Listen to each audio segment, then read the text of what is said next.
எல்லாரும் நம்ம செயல்படுகின்ற மாதிரி அப்பப்போ நம்ம துறை அலுவலகம் அதான் சொல்றது, பரவலா எல்லா பெண்களும் என்னன்னாலும் சரி இந்த கவனத்தை நம்ம அரசு கொண்டு போகணும், இல்ல முதலமைச்சர் கொண்டு போகணும், இல்ல துணை முதலமைச்சர் உடனே போன் அடி மகளிர் உரிமைத்துறை அமைச்சருக்கு அடிச்சிடுறாங்க.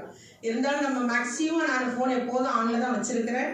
தீர்த்து வைத்து வருகிறோம். இல்லைன்னா 181க்கு போன் படிக்க சொல்லி அவங்களுக்கு உதவிக்கூடியதா இருக்குது. அதனால இந்த மாநில மகளிர் கொள்கையை இங்க நீங்க விவாதிச்சு பல கருத்துக்கள் பரிமாறப்படும் போது நிச்சயமாக இன்னும் காலத்துக்கு ஏற்ற மாதிரி நம்ம ஏற்கனவே 5 ஆண்டுகளுக்கு ஒரு முறை அதை ரீவிசிட் பண்ற மாதிரி தான் நம்ம அந்த மகளிர் கொள்கையை நம்ம சொல்லியிருக்கிறோம். நம்முடைய முதலமைச்சர் அவர்கள் மகளிருக்காக, ஏன்னா பெண் சமுதாயம் முன்னேறினால்தான் தமிழ் சமுதாயம் முன்னேறும் என்ற ஒரு உயர்ந்த இலக்கோடு திராவிட மாடல் ஆட்சி நடத்தி வரும் முதலமைச்சர் அவர்கள் பெண்களுக்கு அதிக முக்கியத்துவம் கொடுத்து வருகிறார்கள். எல்லா திட்டமே சொல்லும் போது பாத்தீங்கன்னா நம்முடைய துறையில் உள்ளதுதான்.